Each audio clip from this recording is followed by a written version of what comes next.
What's going on? What's going on? What's going on? You already know what time it is, baby. You either get right or you get left. You in the birdcage tonight, man. We got some big stuff coming tonight with some of the draft picks that's going to be coming to Atlanta. But before we get into it, we want you to go ahead, hit that like and subscribe button on the way into the building as we get this thing started. So you already know how we get down. So let me go ahead and crank this intro music up for you guys and we get this thing started. One. Okay, y'all, this is it.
Hey man, what's happening? What's happening? Tonight is one of those nights where we definitely gonna break some things down, but we do have a special guest that comes into the building. He's our extended cousin, as you would say. But before we get our extended cousin into the building, we got to go ahead and bring in the birdcage, magnificent birdcage crew into the building before we get this thing jumping. So we got Graybeard in the house, and we got my partner, my player partner, Mr. K Dub Killian Worthy. What's going on, fellas? What it is, what it do, Birdcage, listen, subscribe us, and follow us. Good to be in the building tonight with the great bearded one and the historian. We're gonna get into it tonight. We got some topics to get into. If you haven't did that yet, hit that like, share, and subscribe button. Tell a friend to tell a friend. The Birdcage is in. Let's go get into it, guys. Yeah, Yes, man. sir. Just like my boy K Dub. Hey, man. Welcome. Welcome to the BirdCage LLC, man. Hey, man. Appreciate y'all stopping by, kicking it with us, man. Bring y'all this premium ATL content, man. Please do us a favor. Hit that like and subscribe button. It truly does help the channel the most. Much appreciated. How everybody doing, man? Hey, Terry's still up there cooking it up in the free agency, man. We got a lot of things to talk about. Special guest on the way.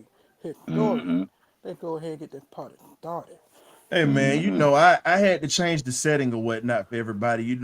It's not the party line today because we ain't playing, but hell, we gonna go ahead and party in this thing. I got the chicken out for my partner because all he do is talk chicken on his show. You know what I'm saying? We got Ain't the nothing wrong lemon with that. pepper wings, got the shrimp and everything else. I gotta bring in our extended family, Mr. 10K. Mr. Smitty, 10K Smitty Smith. What's happening, baby? Smitty, Witty. Hey, what's good with you, man? You got to lay out the chicken, man. I ate pork chop tonight, so you got to lay off me tonight.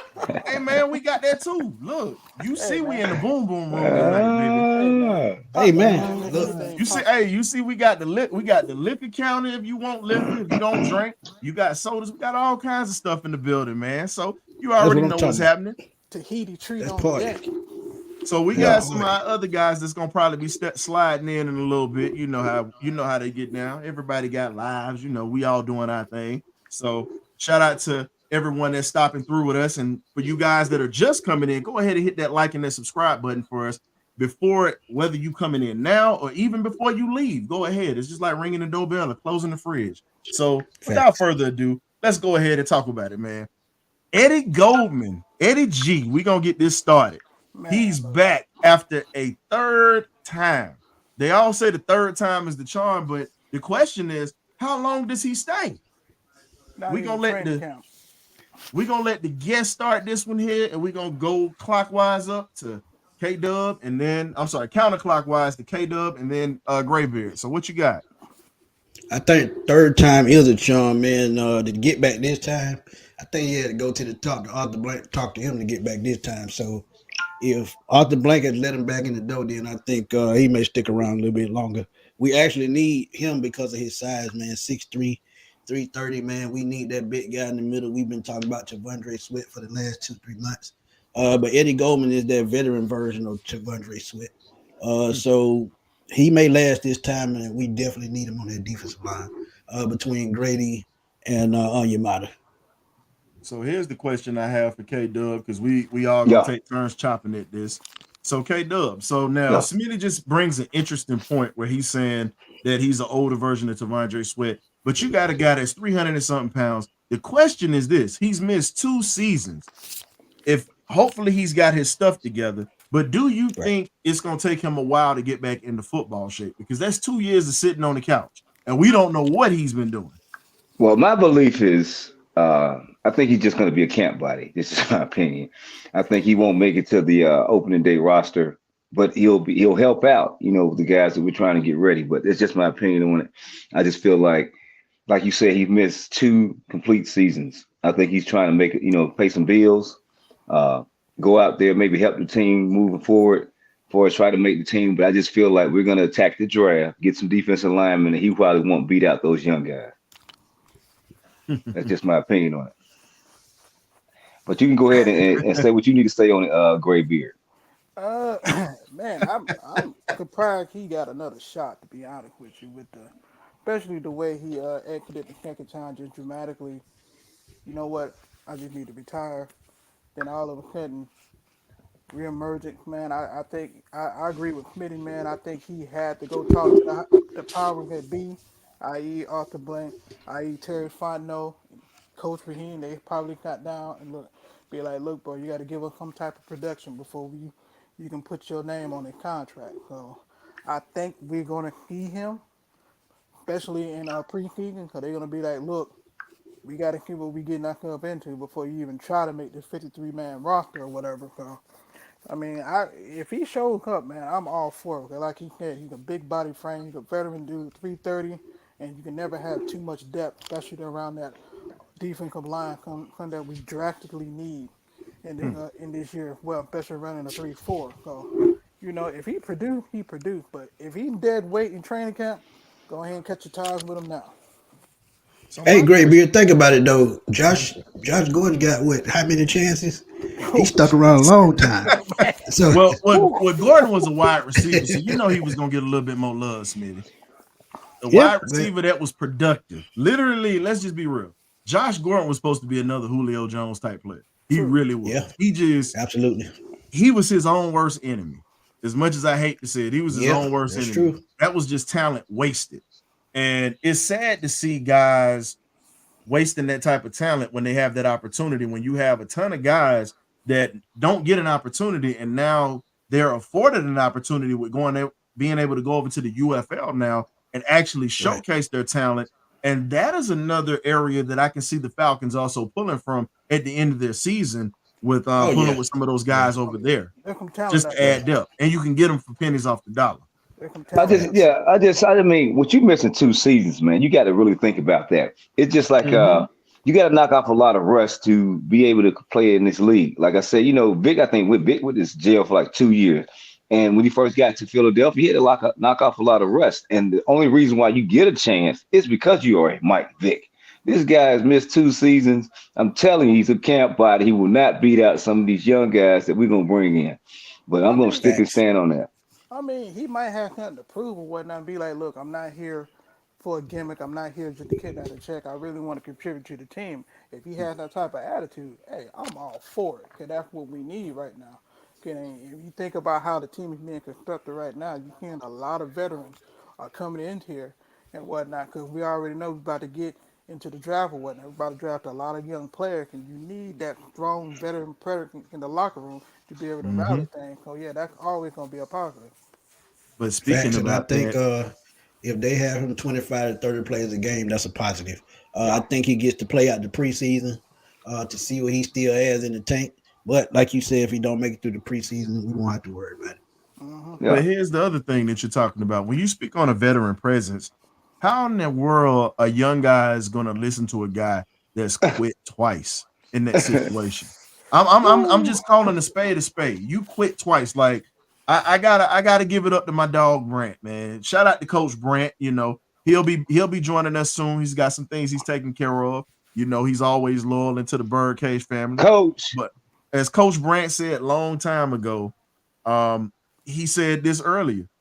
He said Goldman is like Smokey and Friday. If you remember the dice scene where he was shooting dice and he was there on his knees with Debo, give me my money. I won. You what?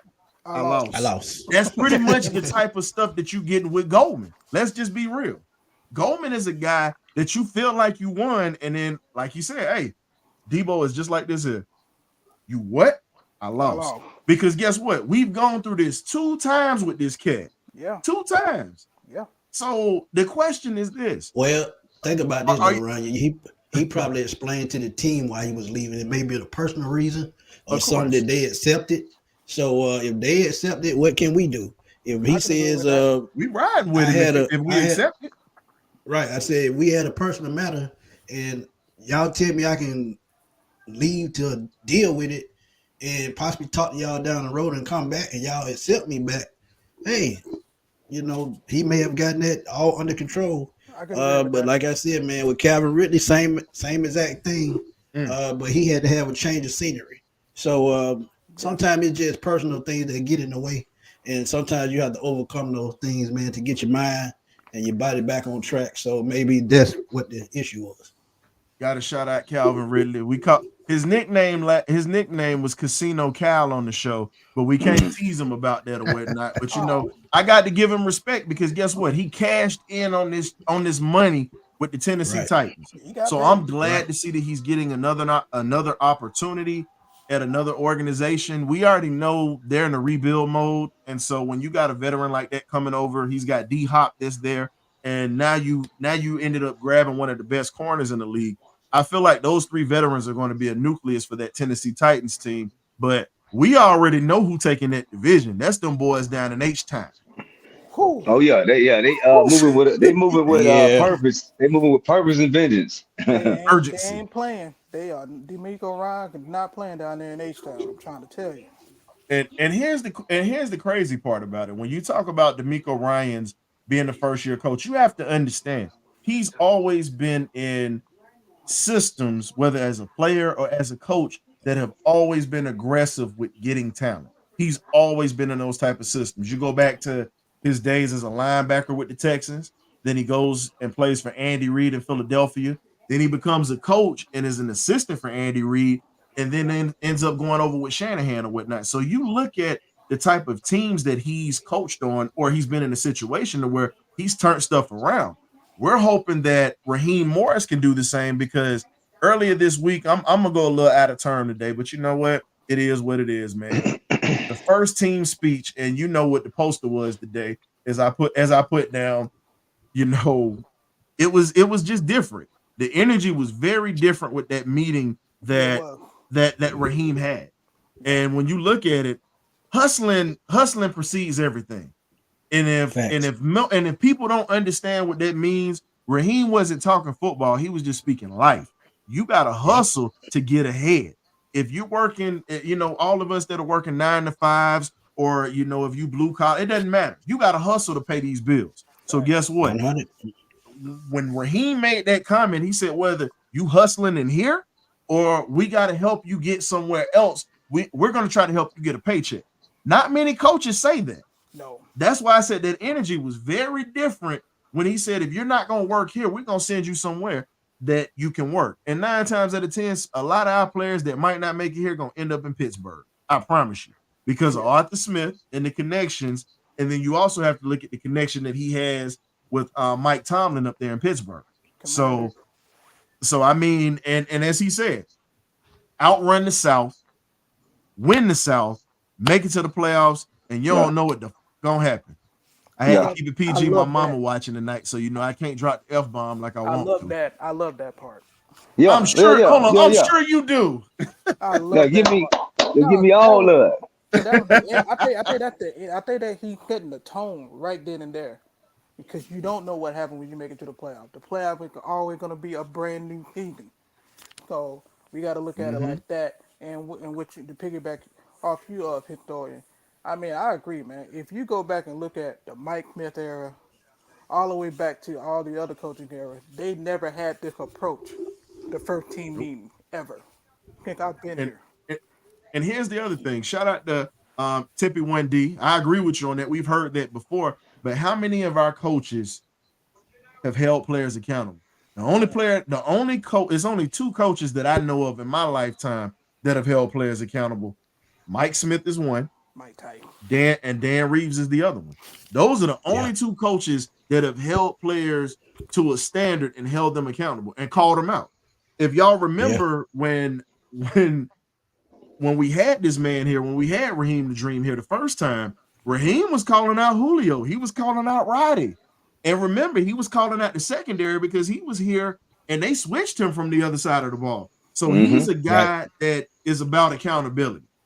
But I honestly can see that energy is very different. Like, for all my movie lovers out here, all my 90s babies or, people that was around during that time, Terry Fontenot and Raheem Morris are pretty much moving just like Sincere and Buns and Belly. If you remember the opening scene when they went into the club, kicked in the door, and they just started pillaging folks and robbing, I feel like these guys are in a position where they're starting to quietly rob people and you ain't paying attention to it. While all this is going on, it's the way that they moving. They moving just like Buns and Sincere and Belly, better known as DMX and Nas. If you guys have never seen that movie, classic movie, so check that out. Belly. But getting to it though, now I'm saying these guys are moving like Buns and Sincere. Do you think that they're going to be able to plan and have everything set out like those guys had? And do you think that they're going to be able to cash in and not put themselves in the spot like Sincere and Buns were in that movie where they ended up losing at the end? That's the question. Yeah, they can't lose at the end. But they've already put themselves in the spotlight, man, by going to get Kirk Cousins. That was the first move. And to be honest, that was the most important move, to get a signal caller. So you fix half of the problem already. The other half is fill the roster with the much needed talent. And as I looked at the interview yesterday and I broke it down on my channel, the thing that he stuck to his word, if y'all seen the first press conference, he talked about transparency. He was being transparent with the team. He was being transparent with the media. He said he was a great listener. So what does he talk about in the very first, probably the first 2 to 3 minutes? He talked about holding people accountable, which is something that we haven't seen in Atlanta for a while, just like you said. So when you talk about accountability, transparency, what does that equal to? That equals to building chemistry. So chemistry is you're going to see him build chemistry with his team, and him and Terry Fontenot are building chemistry together, and that's the first step, putting the team together, a complete team. And you talk about moves in silence. I think they will move in silence, but the payoff, you're going to see it just as bright as day at the end of the day. So, yeah, it was a great meeting, and I've actually watched it about 5 times. And that last part, that could motivate a person to run through a brick wall even though they won't make it. fact. Yeah. Like I say, the meeting had me ready to go strapping back on. So like I say, we ain't had that. I'm gonna go back. We ain't had no African American head coach. We coming here with a new swag and a new bag. So like I said, we gonna accountability off the rip. But I got a vision. I got a plan, dog. I don't think Arthur Smith had a plan. I don't think he had a plan. He just going with the flow. I don't even think he thought he was gonna get the job. He got the job, and he was trying to do the best with it. But the thing with Raheem is I failed. And then it took me so long to get back. I've been waiting since the day they fired me in Tampa to get back to this point. I done put this all-star staff together.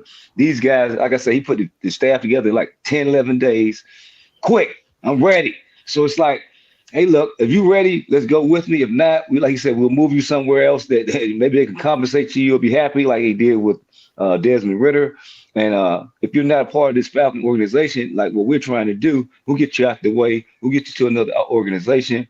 But we're trying to build a world-class organization here. Because why not? Why not Atlanta? We wanted more major cities in the United States, and we deserve it. And we want it, and we finna go get it. We're gonna take it by any means necessary. And the crazy part about the whole thing is this, and I wouldn't even call it crazy, but as you spoke on that, most coaches have their interview, they have their press conferences right after they get hired. Now, we've had some local media criticize him because he decided to wait, but here's the thing: the man had to put his staff together before all the other teams started poaching the good coaches. You've got to get your. It's kind of like being in the. It's kind of like being in the kitchen. Anybody that love to cook and anybody that does this or whatever as a chef, guess what you do? You get yours right off the top and you sit it to the let everybody else get everything else. You always get off the top. And Raheem Morris got his off the top. He didn't wait. He waited to do the interview. And the best part about the interview, he owned Steak Shapiro in that interview. Oh yeah. D. Orlando Ledbetter was pissed and he talked all kinds of trash about him on Twitter. Well, X for those who don't know what that's for, former Twitter. But he was trashing them. He was trashing them bad. But I think after he saw that first press conference, when he said, hold up. This is my press conference. I'm running this thing here. Y'all go ahead and holler at me. People got to remember, Raheem Morris is a Newark, New Jersey guy. So for all my northerners that's up here, I live up here up north from the South, but I understand that direct approach. It's not going to be patty cake like Arthur Smith was. Nah, I'm going to tell you just like this. We were bad or blah, blah, blah, blah, blah. Raheem Morris is a right at you type of guy. And I don't think that the Atlanta media is ready for that because, as I said before, you're bringing a cat from Newark, New Jersey that's right outside of New York. So his mindset and the way his attitude is totally different. And then you got Terry Fontenot right up out of the belly of New Orleans. He's very polished, but don't understand this. Terry come from the bricks. He don't talk about it much, but he's from the bricks. He worked his way up. Exactly. So you have two guys that are different. You got two guys that are different. And when you talk about what they're going to do and what they're bringing to the table, you got to give them time. You can't expect a miracle overnight, but the cupboard wasn't empty. So I think we can actually get at least 10. I agree with that wholeheartedly, bro. And I think about too, like I said on my show, and you was there yesterday. When you talk about what he's been through, 32 years old is his first head coaching job. He's learned a lot between that time and right up to now. Because going from failure in Tampa Bay, getting backdoored by Dirk Cutter, to going to the LA Rams winning a championship, learn how to build under another young coach. He's learned a lot in the last 15 years. So now he's put all that together, trying to mold it together to say, I can't make this mistake, I can't make that mistake. And guess what? He's going to teach his players, y'all can't make this mistake, y'all can go make that mistake. So they're going to all be one on the same page. And again, goes back to transparency. When you talk about transparency, listening, that's part of listening. Knowing your players, knowing your coaching staff, knowing your foundation. And trust me, like you say, he didn't have a lot of time, but he's been putting his coaching staff together way before now. He said, man, when I get that chance, when I get that next chance, I'm gonna go after this guy. I know what this guy can do. I got this guy right next to me in Los Angeles as a passing game coordinator. I think he can take it to the next level. I think he can be the next Sean McVay. So guess what? He goes and get Zach Robinson. He goes up to Washington, go get another young minority coach. And, man, these guys, he know him. He know him. He ain't got to go get him. He done coach with him. It's like DJ Black started, and DJ Black was in LA with him. So that's what I'm trying to get at. It's like relationships. It's like say I'm taking over a kitchen. I got guys I work with every day right now. And when I leave, oh yeah, you coming with me now. That's it. It ain't no. I had to go. I ain't had to even go call nobody. They already know what it was. I So mean, Right. once I get the shot, we going. I And mean, we got the plan. he pretty much had the master plan from the get go, man. And I think the transparency is probably the most important thing about it. He being openly honest. He said it in the press conference. He said, if y'all had a stable quarterback, I probably wouldn't even been here. I mean, you can't get more transparency than that. So, and also looking at the mindset and what he's trying to install in his players in day one, transparency, Mm-hmm. accountability. The one Facts. thing we always been harping on since God knows how long. Accountability, accountability, accountability. Yep. I said at the beginning of the season, before the even season starts, man, we need to change the mindset of our fan base and our players, and that starts with transparency and that starts with accountability. And he's Steve, doing that front and center, and I love it. and Steve White Yeah. said it last week. He said, hands down, what's got to stop happening is this. The Falcon Stadium sells out. That's not a problem. It sells out. But Yeah, the problem with it selling out is it's not our fans. It's other fans. Philly, Green Bays, your Washingtons, your Philly, Clevelands, your Dallases when they come here, your Yeah, Angels. Pittsburgh Steelers. I mean, it's an yeah. embarrassment for us to not support that team. I get people, and I understood where he came from. He put it out in two different aspects. He said, on one hand, if I'm working two to three jobs just to make ends meet, and I want to go to a ball game, and those tickets are high priced, he said, why am I going to take my hard-earned money if I'm not going to get at least a competitive product? Yep. But on the other hand, as a loyal fan like Cleveland, Detroit, those fans go even if they're 1-16 or even 0-16. That Some, stadium gonna be packed because they're loyal to their team, some of the loyal to the loyal, logo. some of the loyal fans you ever see. But you gotta, Hands down. like K Dub always preaches on. We have the Taj Mahal, one of the Taj Mahal stadiums in the NFL. We got a Taj Mahal. Fact. More people are worried about trying to be pretty much act like we in the club opposed to watching the football game. I'm like, And and I feel like this. When Fulton County Stadium was tore down, so all my Fulton County Stadium vets, y'all just go ahead and put 100s in the chat and y'all put flames in the chat because it's a lot of us that got to go to the old Fulton County Stadium and even Yeah, I in got the to put Georgia Dome. 100 But in the chat myself. So but let's be real. The Georgia When Dome, you man. look at that, the Falcon Stadium back in the day, even when it was bad, it was sold out and it was a place that was rocking. If we was bad, everybody know at the top cheap seats, you smelt booze, you smelt liquor, you smelt the ganja up there. Everybody had to find something to keep their nerves mellow. But at the same time, if it ain't red, it's dead. And it was a hostile facts. place at one point. But when they Oh tore yeah. that stadium down and they moved inside, we got sedated.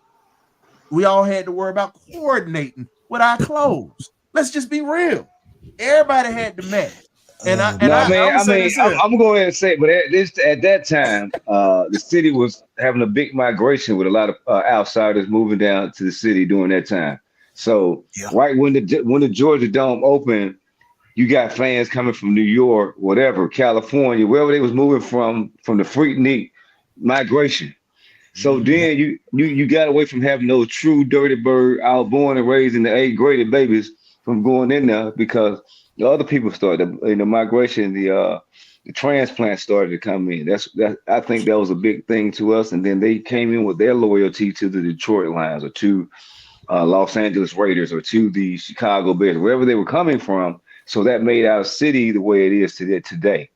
That because Mhm. anybody you meet, I'm sure because Graybeard is in the Atlanta area. If you meet anyone new, like a new person you meet in your life in Atlanta, I guarantee they were never born in Atlanta. They moved. It might have been there 5 years, 10 years, 11 years, but they were Mhm. not originally from Atlanta Well, because hell, they're transplanted. I'm not from Atlanta. I'm from Augusta, Georgia. No, I mean, but What I'm trying to get at is, They ain't I know got you're red from clay in their Augusta. blood. That's what he I trying know to you. say. No, I'm saying that's what I'm trying to get at. You're close enough to Atlanta to be a Falcon fan because I live in the Augusta area now. I'm a graded baby, but I Yes, live in sir. Augusta. So the key thing is I see other Falcon fans around here that live in this area. yeah. I'm not talking about you. I'm just saying a new person that you meet in Oh the yeah. Atlanta area. They're always from maybe. I've been here 10 years, but I'm from Chicago. I've been here 8 years, but I'm from New Orleans. I've been here 7 years, but I'm from Kansas. You know what I'm saying? So you ain't got no real diehard Right. graded baby red clay GA all day in their blood. So From they not don't they ain't finna act right. from They ain't gonna act California right. to Why don't Las you call Vegas. it for real, bro? And like I said, I was a migrant. I moved away, unfortunately, but it was certain circumstances that had me that way. But if you hadn't had home box wings, if you hadn't had JJ's before they started barbecuing boiling the meat when they actually had it on the grill, if you ain't had a JJ's plate, if you ain't had a Chanterelles plate over in the West End, you ain't had a barbecue sandwich at Fat Max out there out east. Hey, dog, you can't Yep. talk about it. I miss You Fat can't Yeah, Mac. you talk ain't had no varsity period. What about we it. Yeah, have? The You hadn't real had a yeah. the What they real had? What they had? What they had? What they had? Let's be real. What that popping on? Hold on. the An real original Pascal's plate before Pascal's burnt down. We ain't talking about the new Yeah. spot. If you have never had any of that stuff, you won't understand Yeah, the, yeah. the roots of the city like that. If you ain't You never know had a I got to Chanterelle you know I plate, got to bring up chicken. If you ain't had JR Crickets on Bankhead with the burglar bars on the window, you ain't yeah, had no chicken. you ain't did that. With the Kmart across the street, matter of fact. Or if you ain't slid to the beautiful. Yeah, I'm you ain't had no sorry. beautiful. Facts. If you ain't hit up the Ah, beautiful dog, you that as we ain't look, Yeah. we'll be here reminiscing about all this good stuff and If you all ain't never, night. if you ain't never had ate at Hodges on Keller Road, you don't know nothing about we that. went back to Way high. back in the day. We went back to Oh high. yeah, No, no, I'm going we're all not. the way No, back. hold up. So Tempe, we're not talking Going about all those. the way back. If you've been a fan, we're talking about people who migrate to the city and they perpetrate being from the city and they're not from the city and they don't Relax. understand. No, So I'm not. I'm it's not. like this. Hey, look, Relax. we take We fans from take anywhere. all bird fans. It don't Let's matter. get it. Let's Yeah, clear it let's up. make sure they put that out there. We take all Relax. bird fans, but what We we're need. talking about are the replants that are coming into the city and they're repping every other team. You know what I'm saying? That's in the city. That's what we were saying.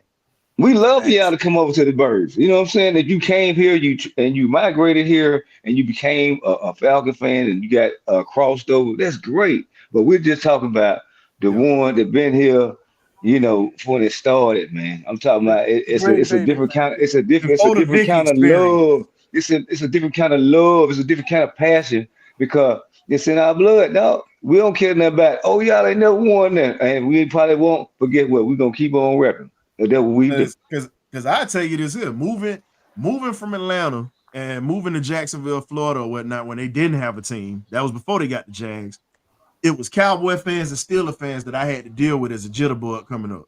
And it was many fist fights that I got in on the playgrounds coming up because jokers wanted to talk trash about my squad like that. Like I Yep. said, Yep. at Me that too. time, that's when I was immature. I didn't mind swinging on you. You talk about my birds, I'm going to bust your lip. That's what it Fighting on the bus. was. That and the dogs, I was and the Braves. I was Uh, ready to fight. My Fighting mama on could the attest to that. but back in fighting on the bus and but I everything. respect it though. You know what I'm saying? I respect any Falcon fan that is a true Falcon fan, not of a player, but of that logo. I respect it all day. It's logo business around here. But enough about us reminiscing and getting in our feelings about it, being Hey, sensitive fans, as Steve Weish would say, because we throwback being Thursday. sensitive right now. I don't care. Shout out to Steve Weish, one of the legends He's in probably the kicking at game. us right now. Let's talk about it. Is it? Bijan Robinson got praised by a baghead in Tyrann Matthews, a Saints player. You never would hear somebody speak positively about a Falcon that's coming out of that, that toilet bowl of a stadium they got down in New Orleans.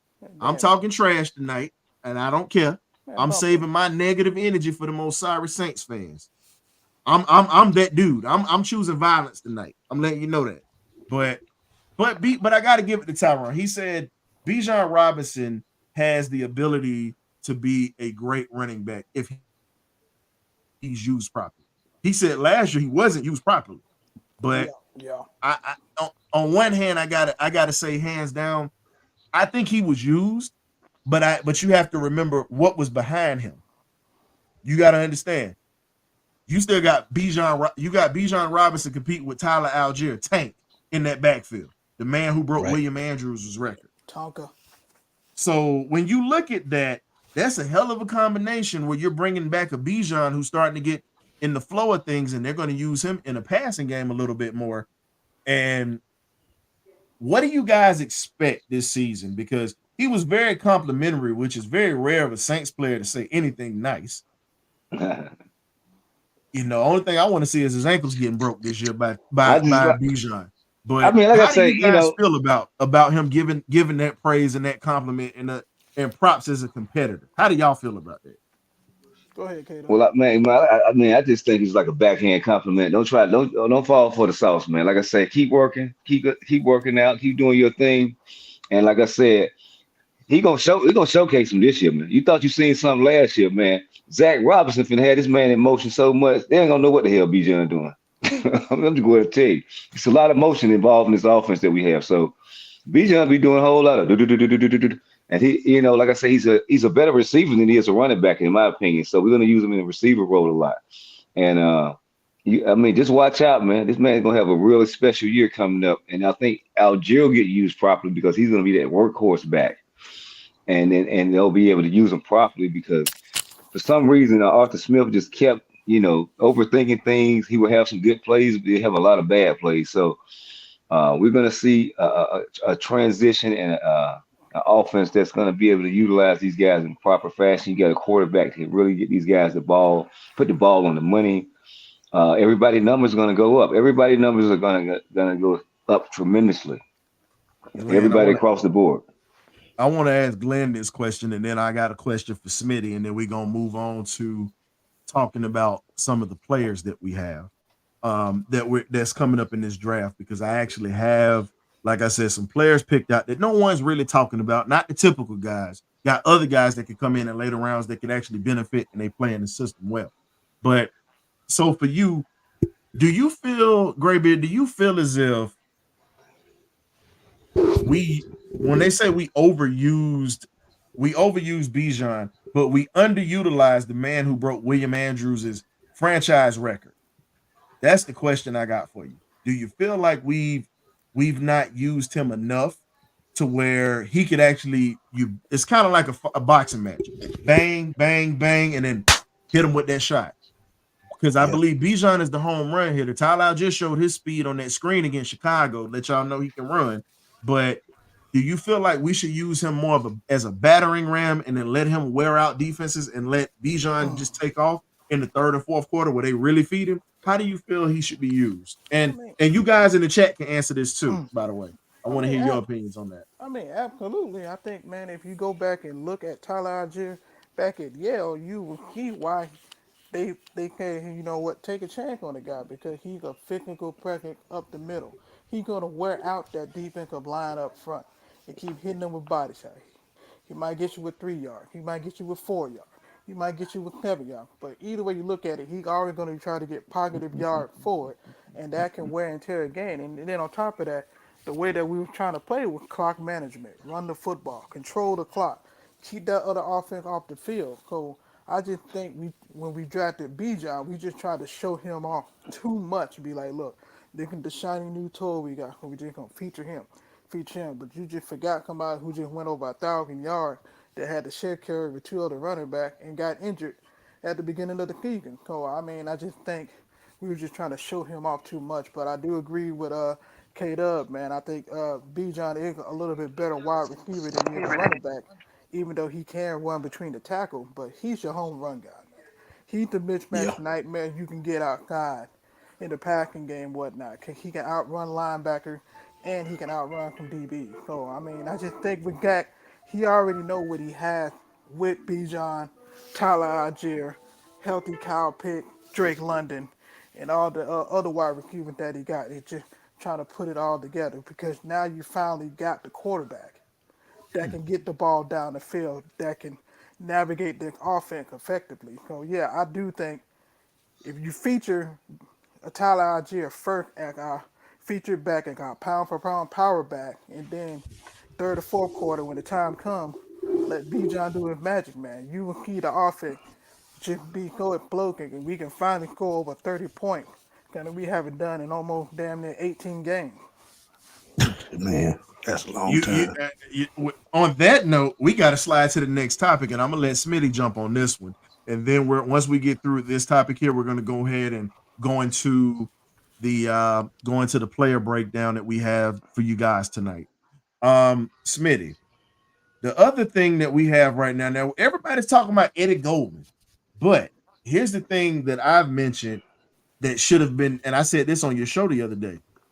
Calais Campbell is still in wait. My question is, are we waiting to sign this rookie class and then we're going to get him later and have a deal worked out for him? Because veteran leadership is key with a team that's full of a lot of young guys and some guys that are coming in their first, second, and third year. And you got a guy that's been doing it for over 15 years in the league. And he definitely found a fountain of youth last year. So how invaluable do you feel as if this man can be for our locker room when it comes to this defensive line and just leadership overall as a leader on this team? Yeah, I feel like Calais Campbell, man, he was really key last year. He led the team in sacks with 6.5, and he set the tempo for most games. Now we know that he's gotten older and he can't set the edge like he used to. So guess what? He's the one calling plays up front without Grady Jarrett there. Yeah, Jesse Bates behind him. So I think you're absolutely right. I think they're going to wait till after the draft class is signed because he already said, Raheem already said he talked to Calais. So they're in contact, so that's a good sign. But yeah, I think locker room, on-field presence, just 17 years in the league for anybody, man. You can learn a lot.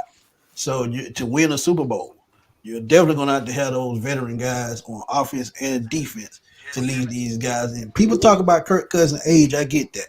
But Kirk Cousins has seen more than Mariota. He's seen more than Ritter. And he's seen more than any other quarterback since Matt Ryan. So veterans are going to be key to this team taking it to the next level until they start building after those guys are gone. Okay. Yeah, I mean, I to piggyback off what Smitty was talking about. Like I said, I truly feel his leadership is unquestionable. He led the team in sacks. He knows his worth. He knows his value. I just feel like he's looking for other offers on the table, man. I mean, I just feel like he'll come back to Atlanta, but like I said, he got other options. So he'll see how the draft goes. He's kind of like was weighing his options, and he'll come back here if it sees fit. But I think that he kind of got shortchanged with the contract that we gave him last year. And you never know. I don't want to look in anybody's pockets, but a man that's been in the league that long and at the age he is, he has a lot of bills, and he's trying to pay him.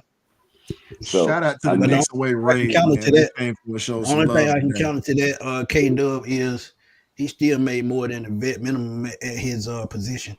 So no, I'm just saying. I mean, he did do that. I'm just saying, but how some people just feel like, I go to work. I'm like, I feel like I need a couple more dollars. Right. Whatever. I need more of my salary. So somebody always feel like they need more, and this may be his last contract. So it's just like I got to matriculate that thing. This retirement money. So I didn't know I would come in and lead the team in sacks. So it's like, okay, his agent like, oh no, we're gonna get a little bit more out of Terry. We ain't gonna let Terry hit us with the basement bargain deal this time. We got to stand our ground over here, Calais. So that's what's going on, man.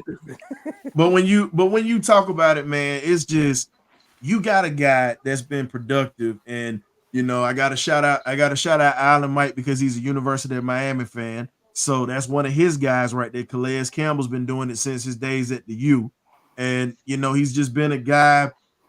Calais Campbell is the mayor everywhere he go. I'm sorry, like I'm gonna tell you just like this. I already got it copyrighted. I already got it. I'm working on the trademark, but it's already copyrighted because we said it first on the Birdcage, and I got paperwork going on it. We call this place Sacklanta, Sacklanta, Sacklanta, and Calais Campbell is the mayor of Sacklanta, dog.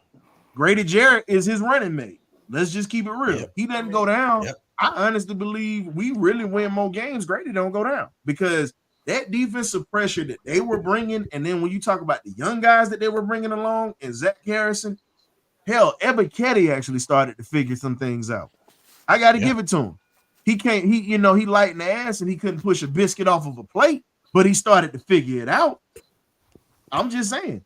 Hopefully we get more of that this year because I've already said, to me, I feel like Zach Harrison is the better edge rusher than Ebiketie. And the reason I say that, Facts. I compare Zach Harrison to Javon Curse the Freak. Hands down, same build, same technique, and same type of mannerisms. And you look at that, it's scary to even think about.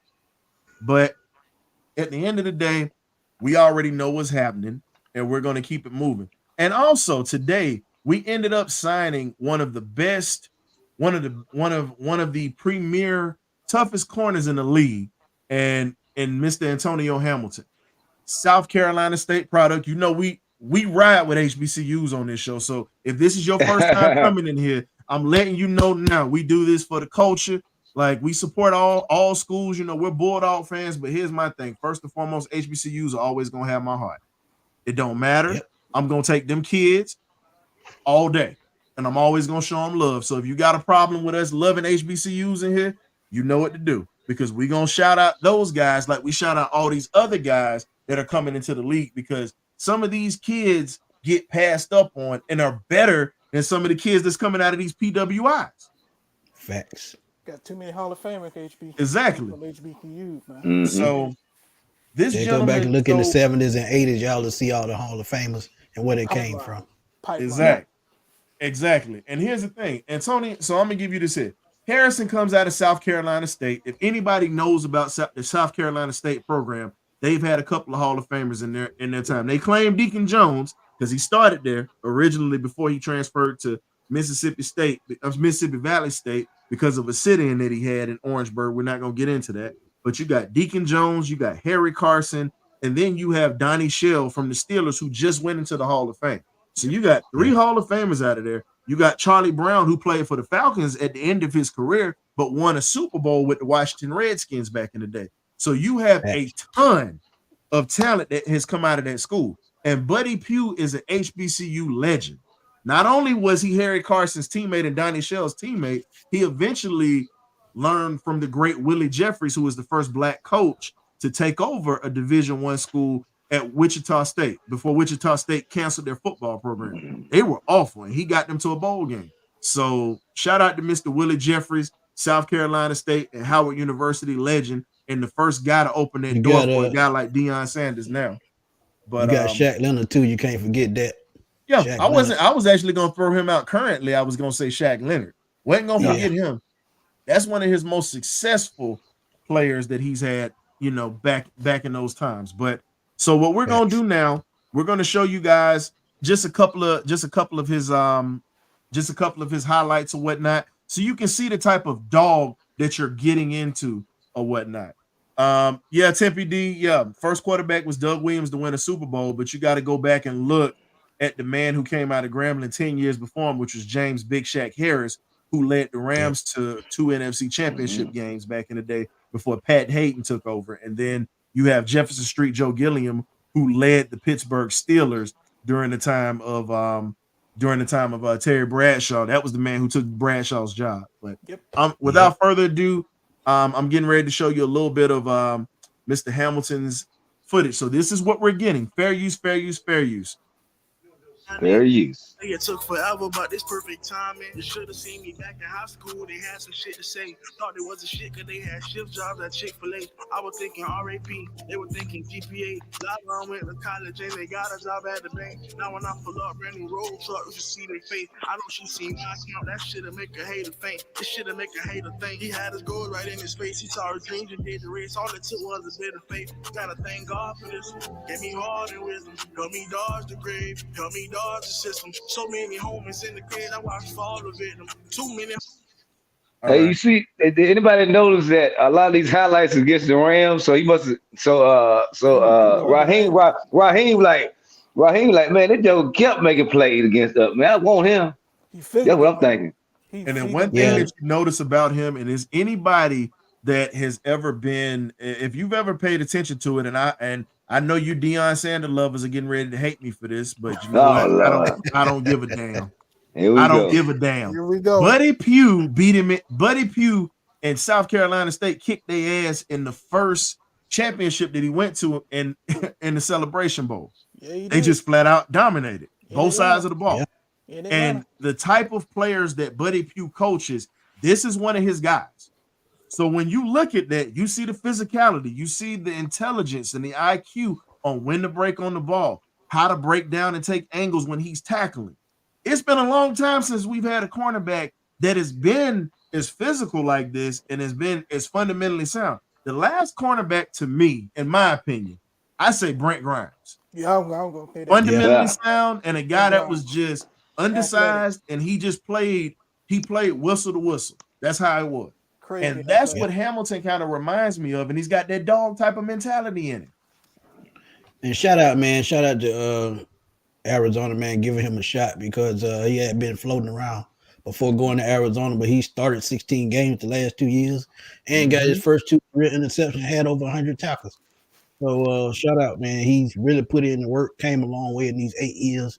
So I think he's going to bring another veteran presence to that secondary. So he may not be corner number 2, he may be, but I think he's going to be a solid rotation guy. Him, Bate. Good Lord, man. And I got something else for you. So we were talking about special teams the past couple of shows as well, with returning since Avery Williams went down. Yeah, you got Raymond McLeod out of San Francisco, but I'm gonna give you a little something on Antonio Hamilton. Antonio Hamilton ran kickoffs and punts back at South Carolina State. He had three recorded kickoff returns for 818 yards, 2 touchdowns, and then he had 23 punt returns for 498 yards and 2 touchdowns. And as a junior, he earned all conference honors as a return specialist in the MEAC. So when you look at this guy, he brings another element to the table because he's not just a corner and probably could be a mobile safety, a little small safety. He's a guy that can also return kicks and punts. And he definitely has great ball skills. Ball skills, as you can see. And, you know, it's something that you can't fake. Anybody that's in this chat that's ever played football, if you were a safety in the DB, I was a former safety and corner. The first thing you look at is hands, feet, and hips. That kid has got hands, feet, and hips, period. And I feel like this. Clark Phillips III is definitely going to be on his way on the rise. This is just another veteran that he can learn from. I'm not saying he's going to come in here and take Clark Phillips' job because Clark Phillips is a future corner for us. And that's a guy that we're not going to let go because But I just feel like Clark Phillips is going to be your slot guy. So that's just me. I think I think he fits best in slot. I think he fits best in the slot. He is not going to be opposite of AJ. I just don't see that. And I think that's why they got Antonio. I think that's why they got Hamilton, because Hamilton's a veteran, and Raheem Morris likes guys that are vets, that are mentally tough.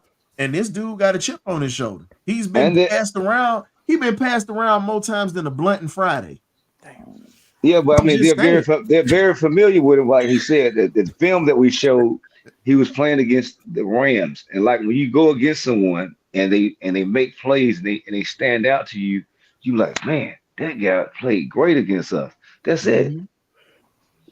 Familiarity with the player, familiarity with the style of play he does, because you had to go against him. You was on the sideline going up against Arizona, and you got a good chance to really get a good gauge in how this guy attacks and does his business, how he goes about what he does, man. He's ready to go. And like I say, it's just icing on the cake that he HBCU. So we in the game. Hey, I told you when they ended up getting Coach Black on the squad, understand Coach Black's got ties to a lot of these schools. And it depends on how this staff feels about D. Alford. We already know he's a Jerry Gray guy. So Jerry Gray is gonna probably go to bat for him. But if Manning, D fine, D Alford fine. He ain't going nowhere. And the only way that he would go somewhere is if management wants to move him, and Jerry Gray has no control over that. So bringing in more depth, because think about it, we need depth. Mike Hughes was trash. I'm glad he's gone. You bring in a guy like this to replace a Mike Hughes, I think that helps. I think that helps big time, because he's played in many games. He's had experiences on knowing what it's like to be passed around, and he really brings a mature type of mentality to the table. Because let's be real, you coming out of an HBCU for number one in this day and age, you're going to come out with a chip on your shoulder.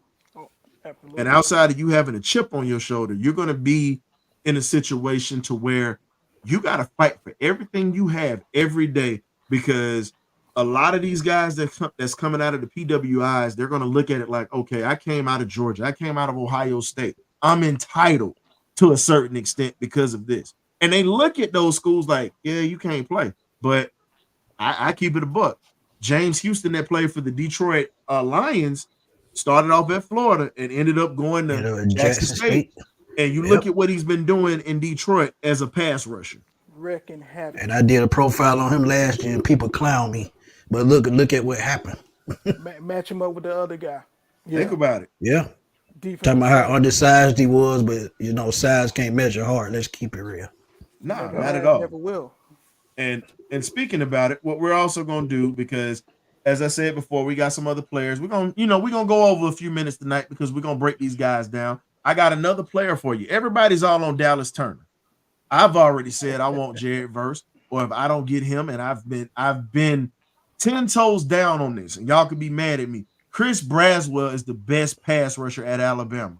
I stand 10 toes down on it. If we gonna go get an Alabama guy, let's go get Chris Braswell, because this guy plays with a fire in his belly, has a chip on his shoulder because he was overlooked because of Dallas Turner. And Dallas, let's just be real. And I know people gonna ride for him, and I know there's some people in here that's probably tight with him. Like my cousin is tight with his mama. They best friends.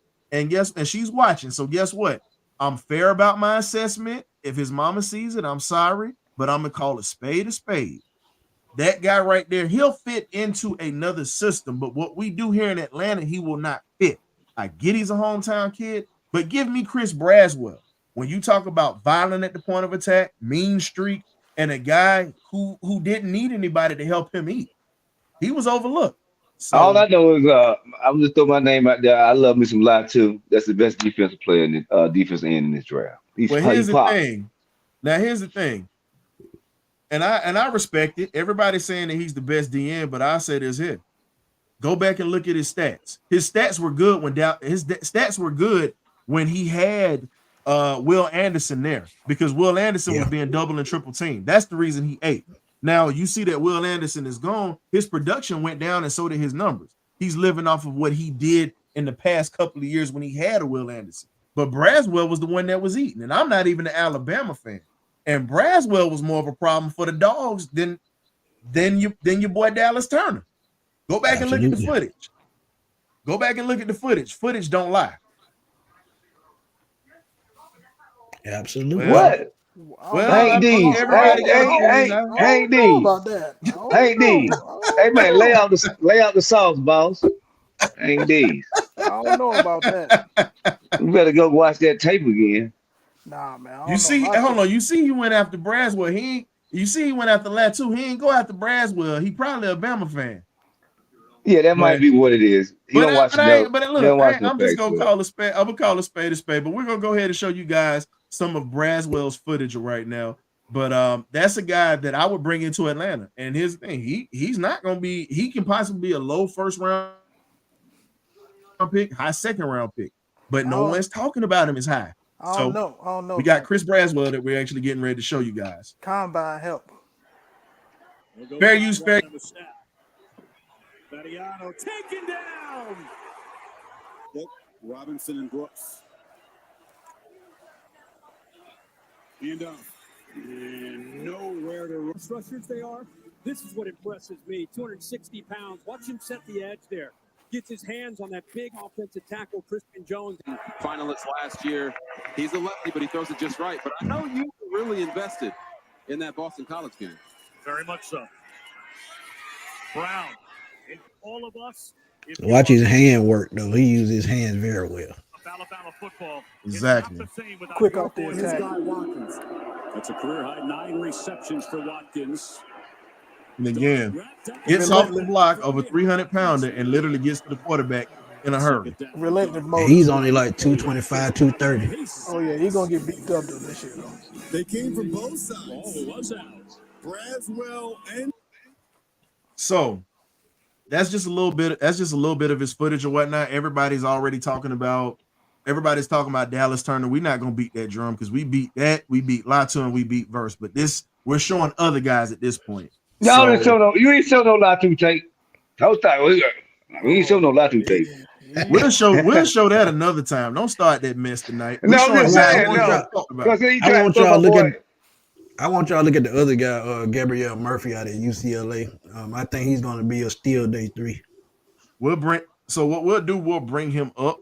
I said this, we'll bring him up or whatnot on the next show because we already kind of got something lined up. But I got you on that. Smitty, because we definitely gonna bring you back. But that's another guy, and then we have another guy that we're actually going to bring in right now out of Missouri by the name of Tyron Hooper.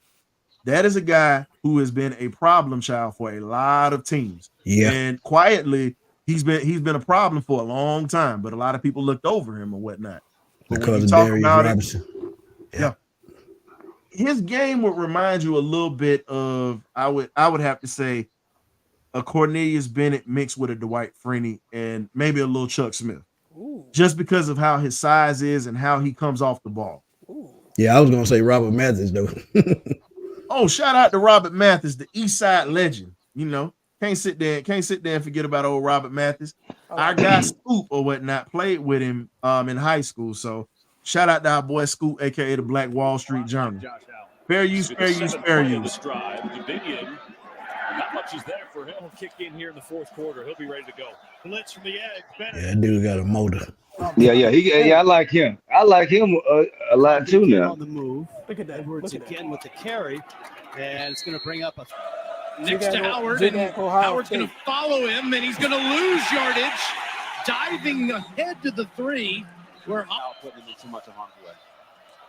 Logan Diggs can't find any room to match the number of carries that he had all of last week. That's his 9th carry right there. Johnny Walker and Darius Robinson can get after you. Blake Watson, Missouri was ready for. We're emptying the formation here now. And here comes the blitz. Picked off. Pickoff. Tyrod Hopper interception. Fair use. So as you can see, he can also drop back in coverage as well.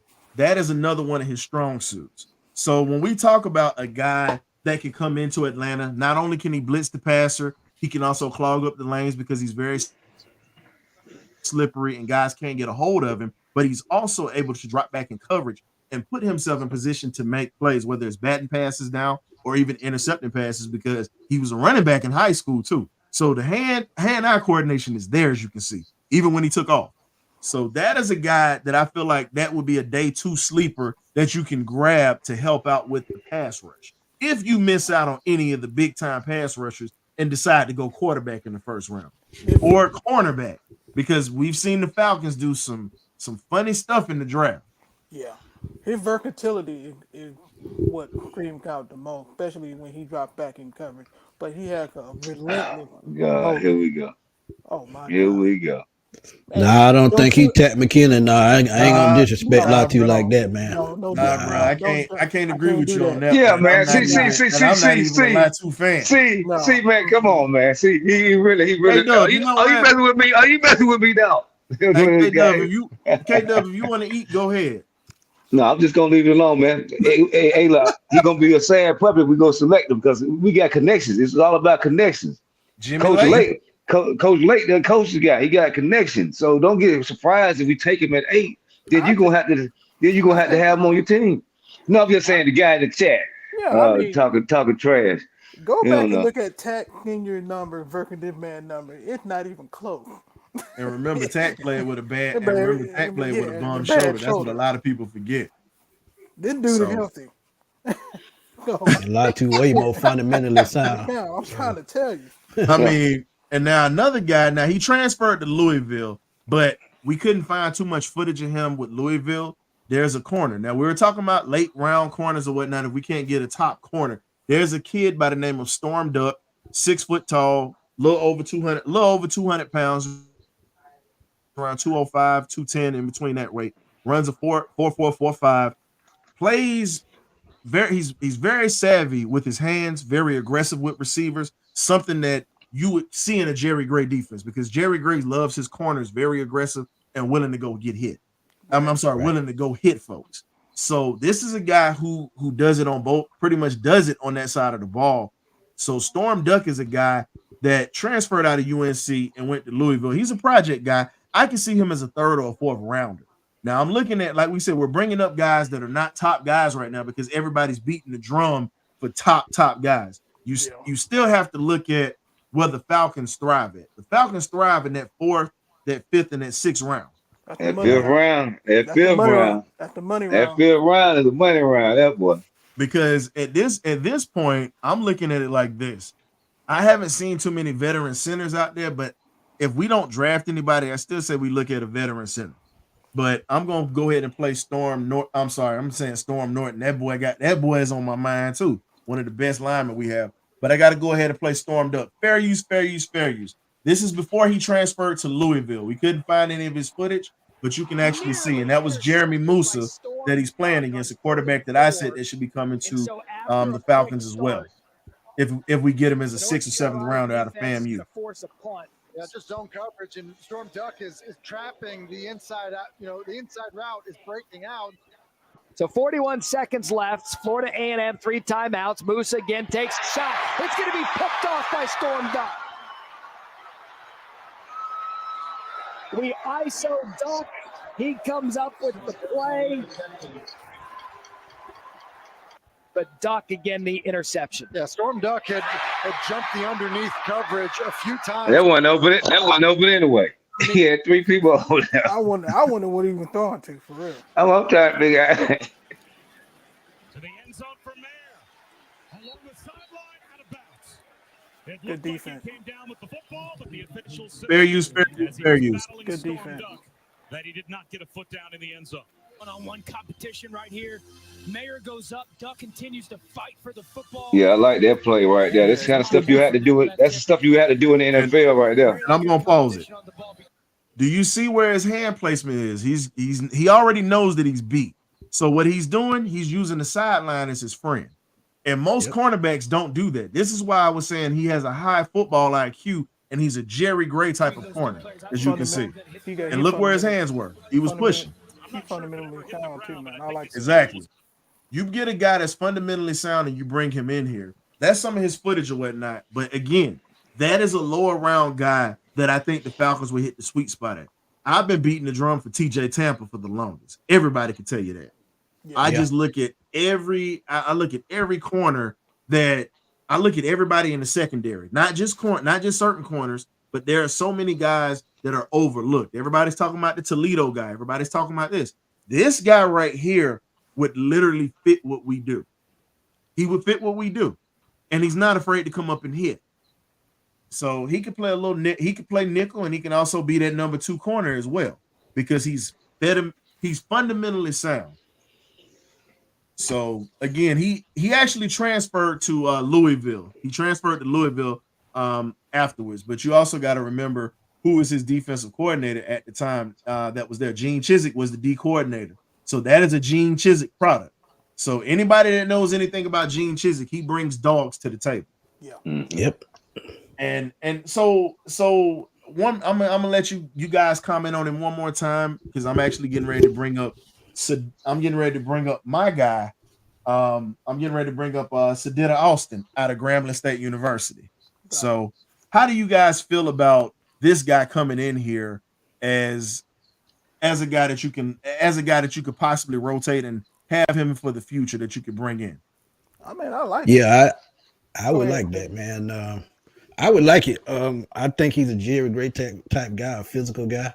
And if you ever watch any of Jerry Gray tape, please go find it and watch it, because he teaches exactly how he played. He teaches tough mentality, he teaches tackling, and he teaches finishing plays. And you have to have that at the cornerback position. And actually, I think that'll help AJ a little bit more this year. AJ was a little off technically last year, but coming back this year, another season up under Jerry Gray, I even think AJ Terrell gets better. But you bring in the Storm Duck. Okay. Now, I got a kid that I'm getting ready to bring up. His name's Sadetta Austin, because like I said, we show love to HBCUs around here. This kid is a local kid out of Atlanta, by the way. Played at North Clayton High, and he's a College Park kid. So if any of y'all are from CP or whatnot, y'all already know about this kid. He could have played D1, but he got his opportunity at Grambling State. Now, Ladies and gentlemen, I'm gonna tell you right now, I don't like nothing about Grambling State. Here we go. I will never like damn Grambling State. It's all down. about them Southern Jaguars. So if any of y'all know what's happening, I ain't got no love for Grambling. But I respect it because, as I said before, I love HBCUs and I respect it wholeheartedly. So this is a young man that literally can come in here. I think you could get him as a fifth or sixth rounder. Now, I hate saying it like that, or even an undrafted free agent, but he definitely is a problem. This is Sedin Austin. Fair use, fair use, fair use.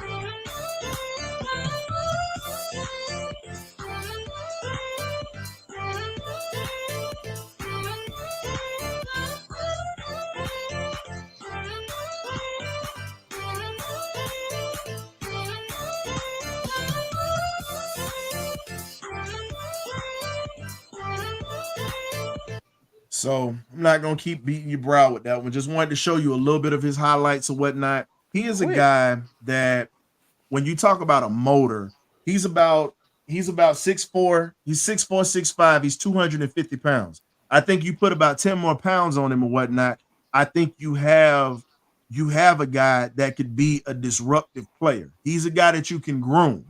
He's 6, so I'm just making sure you get it. So he's 6'5", 250 pounds, 255. He's in between that range.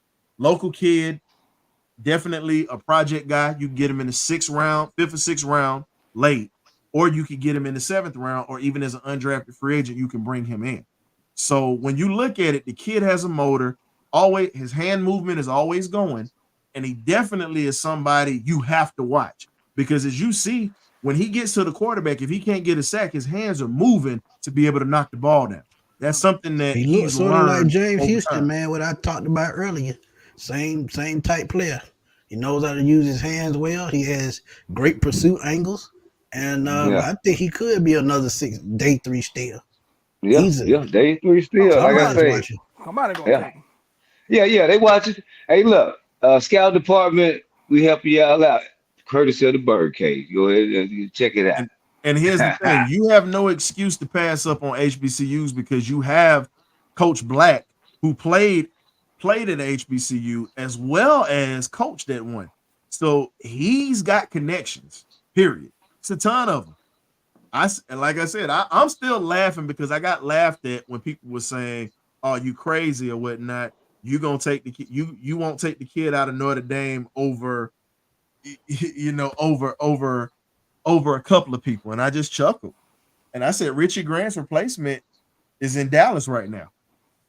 He's in Dallas, and we passed on him long time ago. But hey, live and you learn. New regime, new chance to do some things. So, but one thing about it, man, the way Terry Fontenot scouts talent, he's probably not seen this kid, man. He goes to the CFL, he'll go to the UFL, he'll go anywhere to find talent. So trust me, we're gonna have a couple of no-name guys on this team, probably to make the roster. Yeah, cause we got. I'm all about making a sweet deal, and guys coming from HBCU, they're looking for opportunity. You know what I'm saying? So they got to get in an organization so they can make themselves known into the league, and then they can make bigger money down the street or down the road. But like I said, man, we've already brought a guy in from HBCU. I don't think this will be the last. I think we'll bring in more talent even in this draft. So we're just gonna keep our heads up. We've been beating our drum, pumping our chests out for HBCU, and we're gonna see it happen. Because hey, look, he said, I understand that I'm the first ever African American head coach in the city of Atlanta, and he wear it with pride. Let's get it. And your greatest pass rusher in Atlanta Falcons history, whether y'all want to know it or not, everybody thinks it's John Abraham. It's not. It's a man by the name of Claude Humphrey. And one of your best safeties that played on this team was Mr. Ken Reeves out of Norfolk State.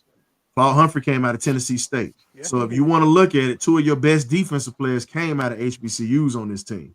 Yeah. So Yeah. and one of your best receivers of all time came right up out of the city, Mr. Alfred Jenkins, out of Hogansville, Georgia, out of Morris Brown.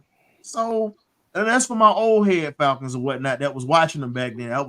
Alfred retired right around the time, a little bit before I was born.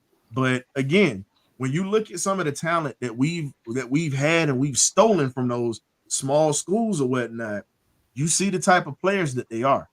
So my thing is, you just give a guy a chance. But we had people don't ever think about it too. Jesse Tugger, Valdosta State, undrafted. Yeah, see what I'm saying? We got to dig back to the old. Shout out to JT, man. Today is his birthday. The Hammer. The Hammer. Shout out to Jesse the Hammer Tuggle. I ain't gonna put my auntie out there. I got an aunt that's in Atlanta that's a diehard Falcon fan. She say that's her crush forever. That's her forever crush back in the day.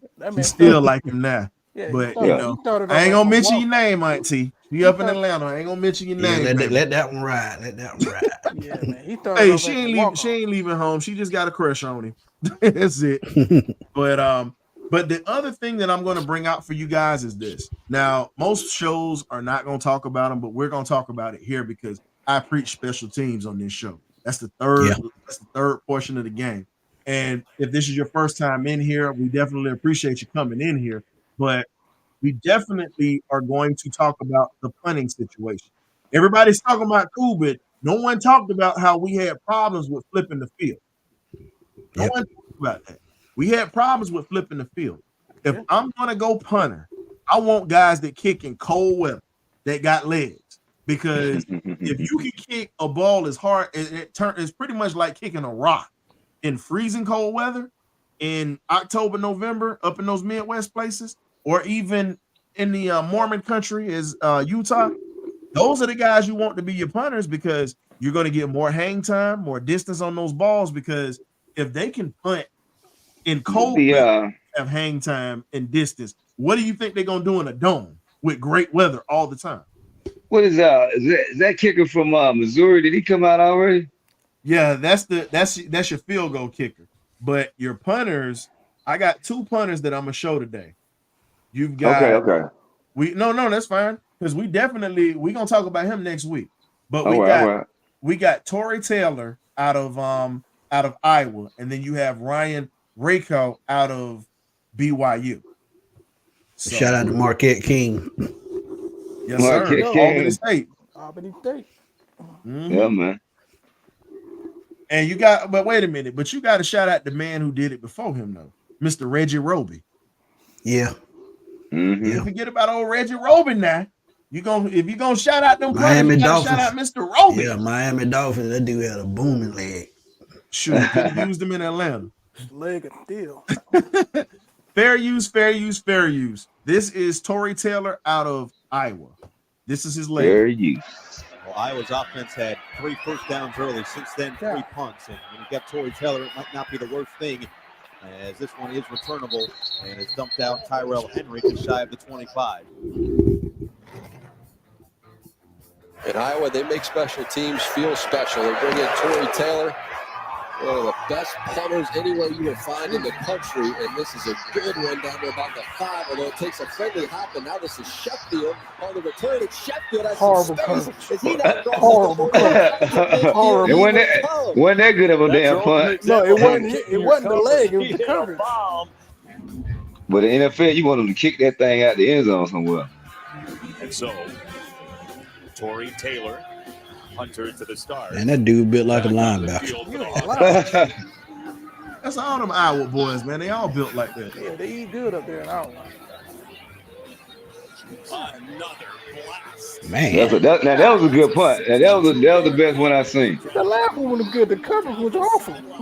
No, I mean I like that. I like that hang time where his guys was able to get down there to make a play. I'm gonna finish playing his last 2 punts for you guys, but I want to make sure that we give the people his average. His average is 48.3 yards per punt. Wow, that's good. That's good. That is his average. So when you talk about it, you're talking about in cold weather as well that he booms punts like that. I mean, that's like kicking a brick. Yeah, that's like kicking a brick. You're right. But he averages 48.3 yards a punt. So I'm gonna let you guys see his last 2 punts because it's not that long, but we have to pause in between so our Facebook users don't get blocked out. So we wanted to make sure and putting that out there. But as I said before, if there's a few things I'm gonna get from Iowa, I'm getting D linemen, I'm getting offensive linemen, and I'm getting kickers all day and linebackers. Yep. So these are his next 2 punts that he has. On the return for DK across the 30. During the return, is a powder Eagle keg. block. He is a big kid, man. So it's Fair use, fair use, fair use. Torrey Taylor, busy punt. God. And this time clearing everybody out might cost Penn State several yards. That's a good punt and coverage down around the 2-yard line. Remember, the rule is different in college, okay? In the NFL game, if you're touching the end zone, you can't touch the ball. Here, it's just the ball. Your whole body can be in the end zone. Torrey Taylor punting from his own goal line to Samaj Morgan at the 35. God. And He kicks from his own end zone. Oh yeah, that was a heck of a punt, that boy. Inside the Michigan 20. A 68-yard punt. Man, And come Torrey on, man. Taylor and all of the Iowa faithful somewhere start yelling at Man, almost So 70 yards. that is one of those guys that you can actually get to flip the field for Atlanta. And we're talking about we've lacked being able to flip the field on special teams. That's something that I've preached on for the longest. I've said hands down that is a part of the game that we need to get together is that punter.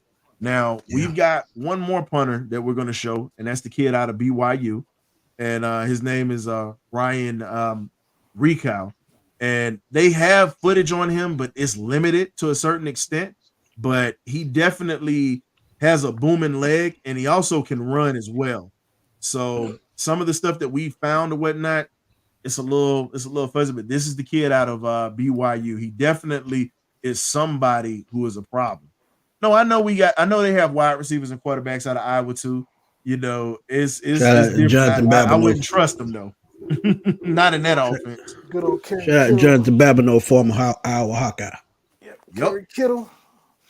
Don't forget about your boy his name Tyson Claiborne, another Iowa Hawkeye. Right. Mr. Six Sacks in the game. Rest in peace to Tyler Sash as well. Yes, sir. Yep. Some momentum. Fair use. Not gonna lie, I was a little surprised there that I did not see a play action pass by BYU. A little bit of reverse psychology. You knew they were going to come out and run the football. Seemed like it'd be a great opportunity to try to push the ball down the field. Rico's got a big leg, and he delivers this one all the way down inside the 5. Yeah. He's been a big weapon, 67-yarder, but a touchback. And SMU will have a long field. So that's what I like to see. I like to see him kick it all the way out there. That's what they do in the NFL. I'm gonna show you this one. Fair use, or whatnot. So this is when he actually had to when carry any his player may team. have to step up and shoulder the burden of winning the game for their team out of any. So this is actually Ryan What Raku the as heck? well. He got some wiggle. Yeah, he got some wiggle. He's a big boy.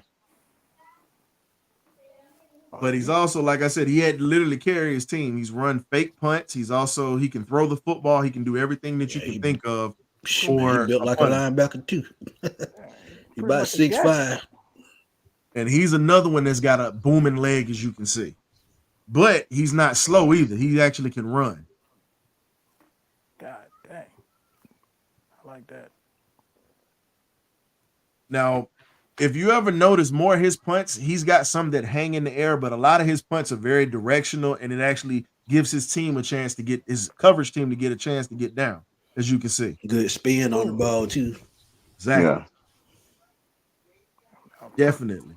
That was good timing right there. Yeah. And I like the hang time on the guy before though. That's just my Here opinion. you go. There's more hang time for you. Yeah. Anytime you got to jog back, yeah. Yeah. I mean, I'm not saying I don't like the guy. I'm just talking about out of the two. If I had to take a choice. And this is the last one we're going to show you because he had about 15 punts in that game. Wow. Dang, I see why he was the MVP. Jesus. Exactly. So, ladies and gentlemen, that's just a little bit that we have right here for you guys. Like I said, we break it down. But again, this is a part of the game that we need, because if we can get a punter, there are a couple of punters out there that are boom punts just like this kid does, and also Tory Taylor as well. A couple of them that's out there. My thing is, we need to take one of them and go ahead and get rid of that veteran that we have on this squad. You talking about Pinion? Yep, got to get rid of him. I'm sorry. Pinion is inconsistent. That's been the problem. He's got a big leg, but the problem is this. How many times have we seen him shank punts? Yeah. Oh, he did that about 5 or 6 times last year. Yeah. More than that, most people just don't pay attention to it. But at the end of the day, you look at the mechanics of these guys, they're not small punters. So if they get hit, they can pop up from it because they're big. And if you notice, they both can run. That's something else they both can do. So that's like having another linebacker on your coverage team, having something that big running down to tackle people. That's why I used to love Matt Bosher, man. Matt Bosher was a sticker dude, man. Yeah, man. How did Matt say it? Everybody shouldn't be able to have fun on the coverage team except us. Right. You know, Matt, you say that. But all I can say is, if Younghoe Koo, we got to give him a mulligan because he was hurt last year, but he was practically the MVP last year because he scored most of the points. So I'm not saying that he got to go, because we got people in here saying, oh, well, Koo's got to go. No, Koo was the leading scorer last year. There's no way that you get rid of that guy. Now, if he has a subpar year like he did last year, then you start to consider. Then you start to have to consider. But I don't think you'll have to, because I expect this team to put up points. So they're going to take a lot of pressure off of Koo. Exactly. Yeah. He would just be kicking extra points versus trying to win the damn game for us. But just think about it. How many extra points did he miss last year? He missed quite a few. Yeah, he missed extra points too. Because hold up, wait a minute. Because I'm gonna pull a receipt. Because you was like, Koo gotta go. Because you was heavy on that train. No, that's what I'm trying to get at. I'm not gonna hold my tongue. That's what we love about you. But that's the key thing. So the key thing about Koo is get it together, or we gonna, like I said, I will still bring some heat behind him. Hey, but we finna kick it out and can't. We gonna kick it out. That was leg fatigue. That was leg fatigue, I think. You ain't lying. I was waiting for you to throw it in there, K-Dub, when you said Koo better get right, or he gonna get left. Just like we said up here in the bird. Yeah, he better get right, or he gonna get ass left behind. I know he the pride of Georgia Southern, but hey, man, it's all about production. It's about production. We can bring in that guy from Missouri late round or undrafted or something, man. Hey, look, man, he gonna get taken in the second or third round. He ain't. He go. That's a. But put it this way, for SEC fans that actually had to suffer through that dude, and there's Falcon fans, that would be a wet dream to get a dude like that up in here. They can actually nail 60-something yard kicks like it's nothing. Yeah, his leg. Y'all think he gonna go third round? He'll be low second round, top third round. He ain't dropping past the fourth. I promise. Is it, man? This draft deep with some skill players. I see him going fourth, or earliest is fourth. But think about some of the teams. Think about some of the teams that struggled with field goals this year. A lot. It's a lot of teams that have. I mean, like I said, it's always a team that'll jump up there and take a player. Doing a draft, you see it all the time. Like, man, what the hell? They took this guy too early. And the common denominator is the cold weather team. The ones always take the special team guys. Yeah. Exactly, because they need somebody. They always flip flopping. You talk about what Tampa Bay did with that kid from Florida State. Well, you talking about Arroyo, whatever his name was. And what his name was. It started with an A, I believe. I know exactly who you're talking about. You know what? I roll with that. Koo was taking one for the team. I roll. That was a great comment, but he better not be taking one for the team this year. No, Koo actually had that back injury last year, so they kind of threw him off. But again, you gotta bring in somebody else that's also going to help out too. But hey, it is what it is, man. But I want to thank our guy Smitty Smith for coming in here. Tell the people where they can find you at if they don't know already. Find me on Smitty Sports Machine, man. Always doing the hot topics, whether it's Falcon content or anything in the sports world. Y'all can find me on Twitter right there, FatBoyChanel_21. I'm always trying to blow up Twitter. I put up a post today. Who is the most loved athlete between Deion Sanders and Michael Vick in Atlanta? So y'all go over to the page, check that out, vote on it, and drop those comments. Good question. Between who? Vick and who? Good question. Deion Sanders. Good question. I don't know. I ain't got Vick on the wall, but I got Prime. So I guess I got to go with the Prime. I got both on my wall, and I got a K Prime. I got a Vic jersey in there in the room, so yeah. I'm going. I'm going with the man that got us to the NFC Championship game. I got to go with Mr. Vic. I'm sorry. Okay. We know the hate real is on Prime. He always throwing Prime with his No, but he brought, I'm looking at the standpoint. He brought us to an NFC Championship game, dog. I'm not knocking it.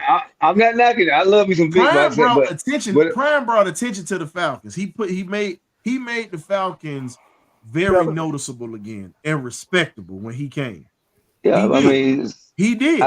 I lived in both generations. I'm just saying. I mean, is it something that when Prime was playing, he made me do something now? Yeah, but Mike Vick was Monkey TV.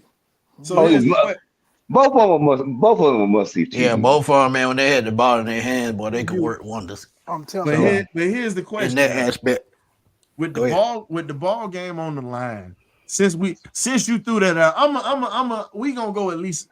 You know what? We gonna do 10 more minutes for the folks on this right here. Because Smitty, you done started something, and now you done opened. Look, hey, that's what I do best, man. That's what I do best. See, this what happened. He done came in my house and then opened up the refrigerator. He done drank up all the Kool-Aid. Now he about to go drink up all my doggone sweet tea. Hey man, I got to have something to go with these hot wings, man. Come on now. Hey man, we got you. So, ladies and gentlemen, if the game is on the line, you got Vic on a final drive like he was in Minnesota. And you put the ball in his hand and you just give him a couple of blocks to put the game on the line. Now, you got Prime as a punt returner, like he was in that Monday night game against the Cincinnati Bengals. I'm gonna go ahead and take it back to 91 for y'all.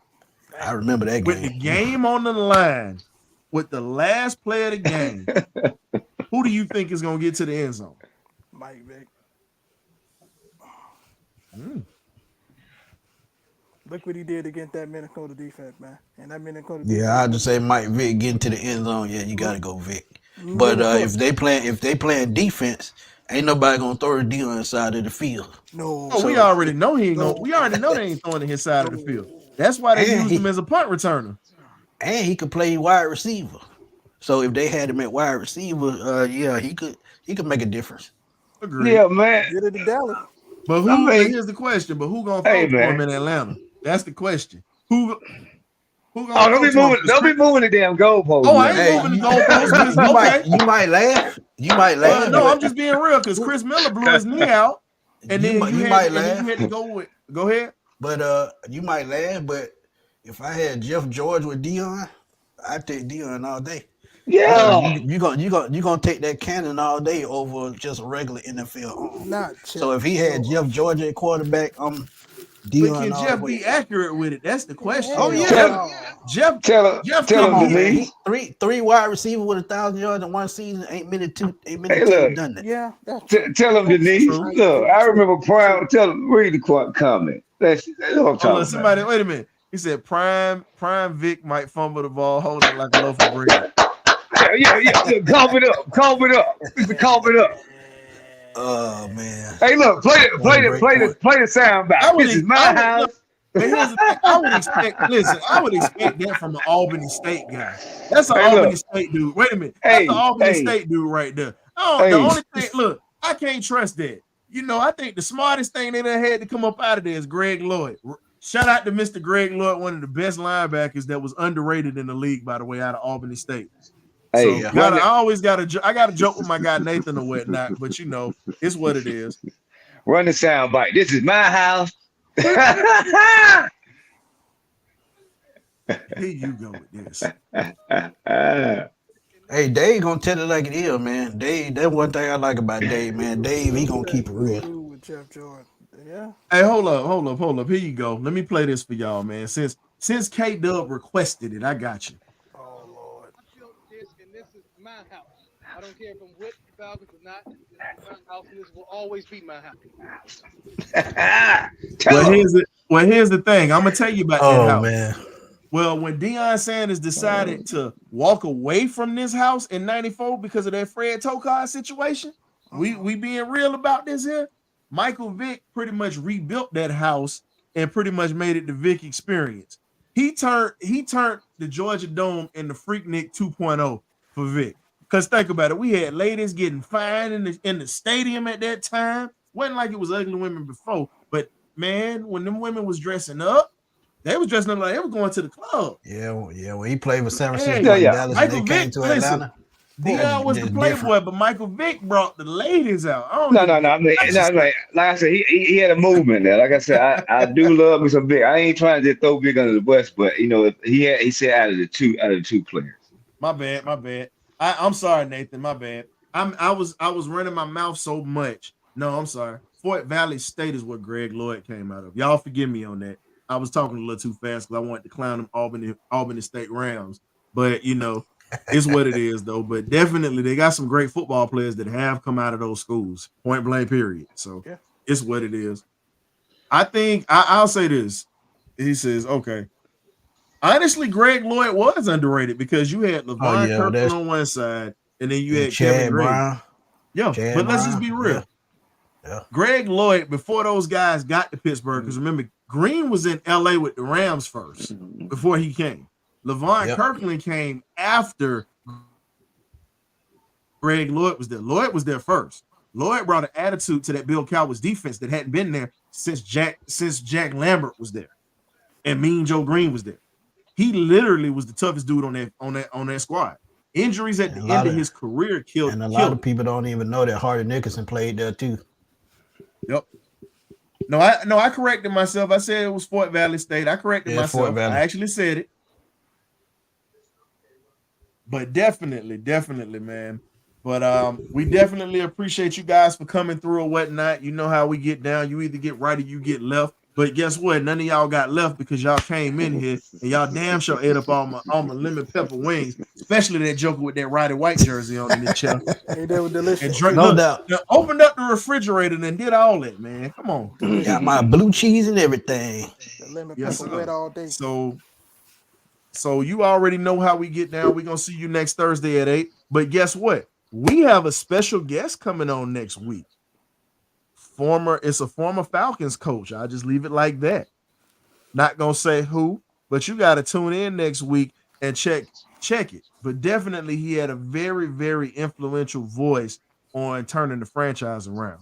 So you guys got to tune in next week, and we got it going, man. So want to shout out Smitty, those boys over there with you, my boy Chris, Berto.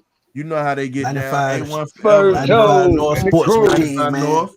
A1 all the more. On 95. Yes, sir. And we definitely got some folks. DA, I can't tell you that. You got to tune in next week, dog. I got you. DA, that's my dude, man. Y'all got to show DA some love, man. Hey, man, we appreciate it. DA came in here throwing flames. I'm trying to get DA to start a YouTube, man, so he can come in and chill with y'all. Come on, hey, DA, I just put it this way, DA. Holla at Smitty or whatever.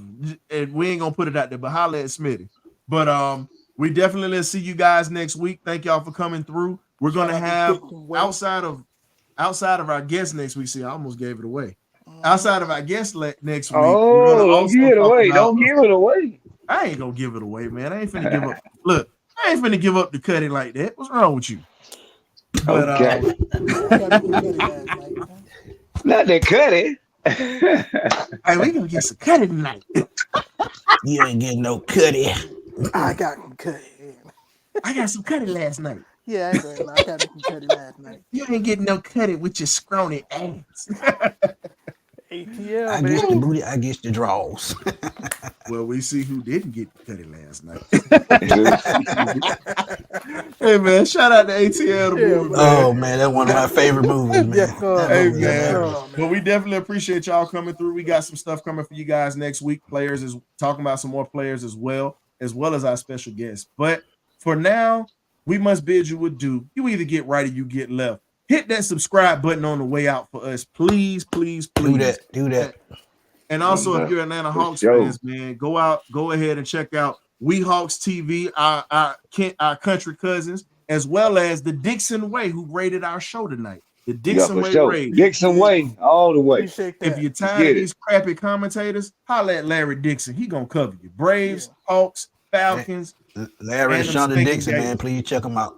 Yeah, Please that check 'em way. out. They said go holler at it that way. Yeah, they definitely gonna cook out the Hawk. How you say go that way? That way. And holler at it. All right, Check man. 'em Y'all out. be easy. Y'all be blessed. Love on your family, and rest in peace to Vontae Davis.